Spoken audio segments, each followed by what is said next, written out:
Welcome back. Please like, share the video, and subscribe to the channel. Good morning. Today we discuss a significant step in the world of technology. At the recent AI Impact Summit in India, leaders from 85 countries signed the New Delhi Declaration. Hello, Alex. This is a major moment. They have created a new framework called the Charter for the Democratic Diffusion of AI. This agreement is not a set of hard laws, but a shared vision for the future. Exactly. Instead of just competing, these nations want to focus on human-centric AI. They plan to share knowledge and make sure that high-tech resources are available to more countries, not just a few powerful ones. It is also about people. The declaration emphasizes protecting workers. As AI moves faster, the Charter says we must ensure that labor markets stay stable and that people do not lose their jobs too quickly to automation. What is notable is the cooperation between the United States and China. Under President Trump, the U.S. is working with other global powers to manage the risks of autonomous systems. They are building a global AI Impact Commons, a shared place to store safety data and auditing tools. They are also focusing on trust and technology. This means creating tools to stop misinformation. While some critics say this agreement is voluntary and lacks the power to punish anyone, supporters believe it provides a necessary moral compass. It also aims to spread the benefits of AI across different regions and languages, rather than keeping the wealth in a few tech hubs. It is a roadmap for a safer and more inclusive digital world. Thank you, Jamie. We will continue to follow this story as these standards are put into practice. Thank you for joining us. Good morning. Today, we are discussing a major shift in the world of technology. Scientists have developed a new kind of hardware that helps robots think and move more like humans. That is correct, Alex. These are called neuromorphic chips. Unlike traditional computer chips that process information one step at a time, these are modeled after the neural structure of the human brain. This allows robots to handle many complex tasks at the same time. The results are quite impressive. Because these chips work like a brain, robots become much faster and use significantly less power. This is a breakthrough for physical AI, the machines we use in the real world, such as in agriculture or heavy construction. Precisely. In those industries, machines must navigate difficult and unpredictable ground. With these new chips, they can make decisions instantly without needing a constant connection to the internet or the cloud. I understand this also helps with privacy. Since the data is processed directly on the robot, a concept known as edge computing, sensitive information doesn't need to be sent to central servers. That is a key point. Major companies like Amazon and Qualcomm are already showing off new prototypes. These robots can avoid obstacles and perform delicate tasks with much better study control.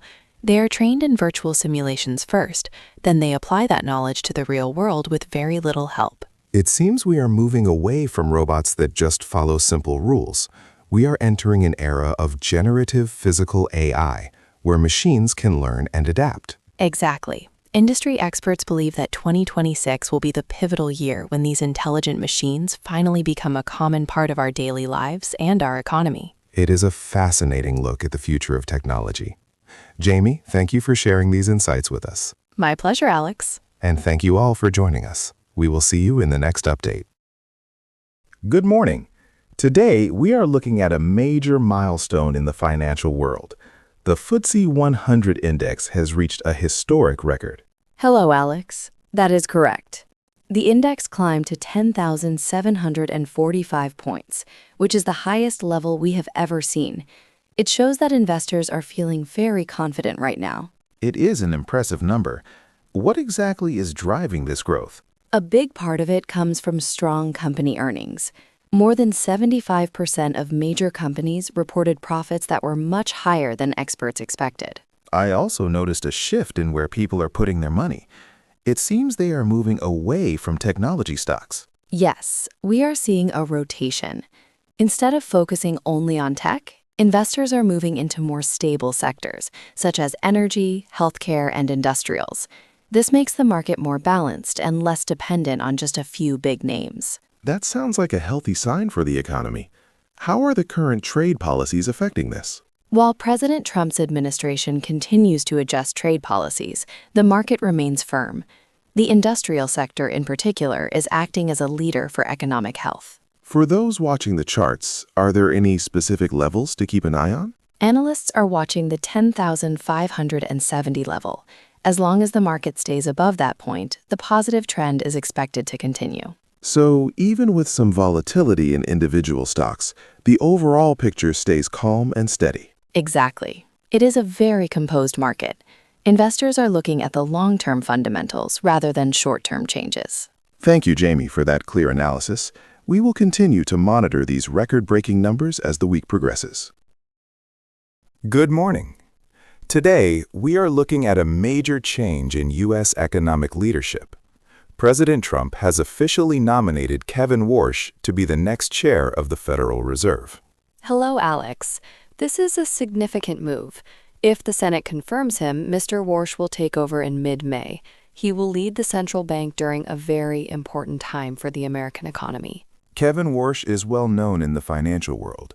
He is often described as a hawk on inflation. Jamie, for our listeners, what does that mean in this context? It means he is very focused on keeping prices stable. He prefers a proactive approach. Currently, the Federal Reserve has kept interest rates steady between 3.5 and 3.75%. Many expect Mr. Warsh to bring a more active and predictable style to the Fed's decisions. The timing is interesting, too. The administration is moving forward with new trade and tax plans. It seems the president wants a Fed chair whose policies align with those goals. Exactly. Investors are watching closely to see how Mr. Warsh might react to new global tariffs. He generally supports clear rules for monetary policy. While this could make the markets more predictable, it might also make it harder to get loans in the future. How has the market reacted so far? The reaction has been one of cautious optimism. We saw the yield on 10-year Treasury bonds rise slightly to 4.24%. This suggests that traders expect the Fed to be more active under his leadership. The focus now shifts to the Senate. They will debate his nomination and the future of the Fed's independence in the coming weeks. It will certainly be a focal point for everyone following the U.S. economy. Thank you for that analysis, Jamie. We will keep a close eye on the confirmation process. Thank you, Alex. Hello, and thank you for joining us today. We have a major update regarding U.S. trade policy and President Trump's latest economic move. That is right, Alex. President Trump has just announced a new 15% tax, or tariff, on all global goods imported into the United States. This is a very bold move, especially considering the timing. It comes only one day after the Supreme Court ruled that many of the president's previous trade taxes were actually illegal. Exactly. The president was very critical of that ruling, calling it anti-American. To move forward, his administration is now using a different law, called Section 122. This law allows the president to set short-term limits on imports to protect the nation's balance of trade. However, there are limits to this power. These new tariffs are only scheduled to last for 150 days. To keep them longer, the president would need support from Congress. That is an important detail. The new 15% rate is set to begin this coming Tuesday. Interestingly, that is the same day the president will give his State of the Union address. We are already seeing strong reactions from overseas. How are other countries responding? The response has been quite sharp. European leaders are warning that this creates poison for the global economy. They are already discussing how to respond with their own trade measures against the U.S. And what about here at home? How are American businesses reacting? Many business groups are worried about higher costs for their supply chains. In fact, some are now asking the government to refund $133 billion in past taxes that the court recently struck down. It is clear that the president remains committed to his America First vision, despite these legal and international challenges. Yes, he maintains that these steps are necessary to protect domestic industries. We will continue to watch how this affects the global market. Thank you for that analysis, Jamie. We will be back with more news shortly. Hello, and welcome. Today we are discussing the Middle East, where the United States is significantly increasing its military presence. Hello, Alex. That's right. The U.S. has moved more warplanes, air defenses, and 2 aircraft carriers into the region. Defense officials call this a pressure campaign, and it comes at a very important time. It certainly does. This buildup is happening while both countries are starting a new round of nuclear negotiations in Geneva. The U.S. wants to ensure that Iran cannot develop nuclear weapons. President Trump has signaled that his main focus is securing a deal. However, he has also made it clear that military intervention remains an option if diplomacy fails. There is also a lot of news from inside Iran. Reports show internal unrest, with protests at major universities in Tehran. Despite this, the Iranian Foreign Ministry says they will soon submit a new proposal for a nuclear agreement. Even with a new proposal, the U.S. is maintaining a firm stance. They are pushing for zero enrichment, which means Iran would not be allowed to produce any nuclear fuel. This remains a major point of disagreement. That is why many European allies are skeptical. They believe a peace deal may not happen this year because there is a deep-seated mistrust between the two nations. It is a delicate balance. As the military buildup continues, the international community is watching the Geneva talks very closely. Everyone is looking for any sign of a breakthrough that could prevent a conflict. Thank you for that analysis, Jamie. We will continue to monitor the situation as it develops. Thank you, Alex. And thank you all for listening. Good morning. Today we are discussing a major shift in how Americans think about college. According to recent data for 2026, many students are moving away from traditional four-year degrees. That is correct, Alex. We are seeing a significant increase in enrollment for vocational schools and community colleges. It seems students are looking for a more direct path to the workforce. It makes sense. The rising cost of a four-year degree is a major concern for families. Many students now prefer trade careers like high-tech manufacturing or healthcare. Exactly. In fact, more than half of the colleges surveyed are reducing their programs in subjects like history and social sciences. Instead, they are focusing on short-term certificates and online learning. This is a big change in culture. The focus has moved toward talent development. Under President Trump's administration, there is a strong emphasis on regional economic competitiveness. Yes, and we are also seeing dual enrollment become very popular. This allows high school students to earn college credits early. This helps them start their career sooner and reduces the overall cost. It sounds like learning by doing is becoming more important than just memorizing facts. But Jamie, are these students still learning how to think critically? That is a great question. Educators are now integrating what they call power skills into technical programs. These include critical thinking, problem solving, and collaboration. So even in a technical program, students are preparing for a complex and automated world. Precisely. The goal is workforce resilience. Schools want to make sure their graduates can adapt to new challenges throughout their lives. It is certainly a new era for higher education. Thank you for those insights, Jamie. You are very welcome, Alex. And thank you for listening. We will see you next time. Good evening. I'm Alex. Today we are discussing a significant change in education systems across the globe. Hello, Alex. That's right. Schools are now making green education a required part of their daily lessons. It is no longer just an optional or secondary subject for students. This means sustainability and environmental science are now core subjects. From this year, students will study renewable energy, biodiversity, and how to create a circular economy, which means learning to reuse and recycle resources effectively. It is a very organized shift. The goal is to prepare the next generation for a changing world and a new type of economy. Interestingly, these topics are not just for science class. They are being integrated into mathematics, history, and even the arts. That is an important point, Jamie. By teaching these values across all subjects, students develop climate literacy. This helps them understand the world more clearly and prepares them for future jobs. We are also seeing a focus on mental health. Many students feel climate anxiety or worry about the planet's future. These new programs encourage active agency. This means students participate in hands-on local projects to help them feel more capable and positive. That is an important point, Jamie.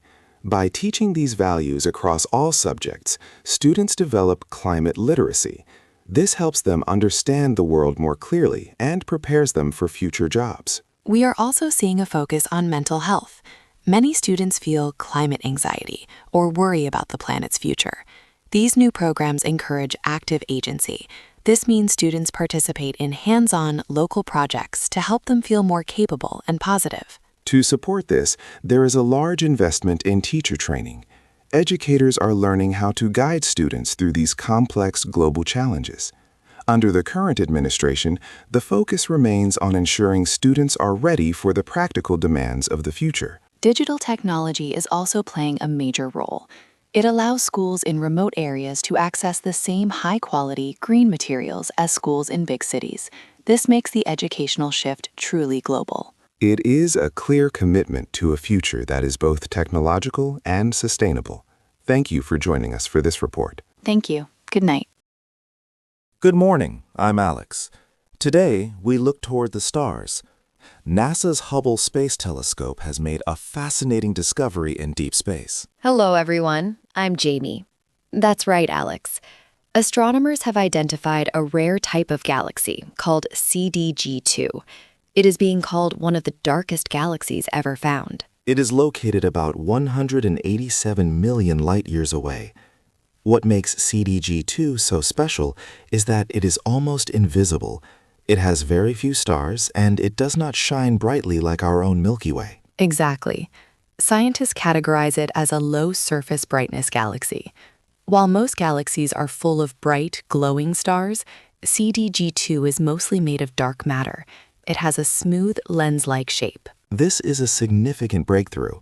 Because there are so few stars, scientists can study dark matter without any distractions. It is like a perfect laboratory in the sky to see how invisible forces hold the universe together. It truly is. This discovery is part of a larger effort to map the dark side of our universe. Researchers believe these dark galaxies might be more common than we once thought. It also highlights the incredible work still being done by the Hubble telescope. Under the current administration, President Trump has supported NASA's mission to explore the unknown and maintain American leadership in space. Indeed. Even as we prepare for newer telescopes to launch, Hubble continues to provide vital data.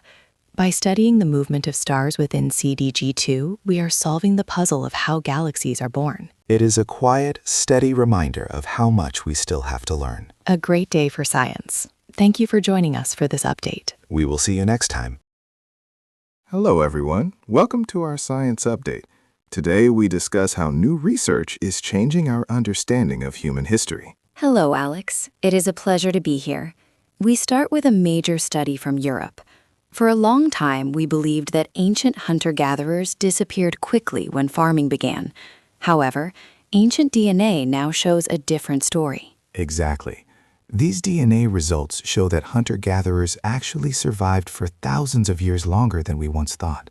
They lived alongside farming communities, sharing the land but keeping their own way of life. That is a very important point.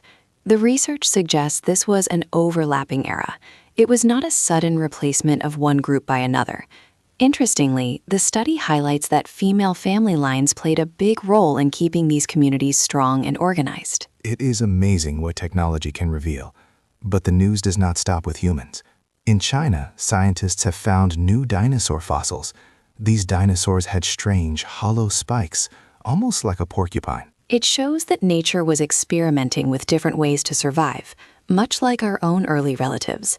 To understand the timing of these discoveries, researchers are now using very advanced methods. Right. They are analyzing space dust and special markers in the Earth to date these fossils with extreme accuracy. By combining genetics, archaeology, and even planetary science, we are getting a much clearer picture of the past. It is a steady reminder of how life, both human and animal, has adapted to a changing world over millions of years. These invisible stories are finally coming to light. Thank you, Jamie, for those insights. And thank you all for joining us for this look at our deep history. We'll see you next time.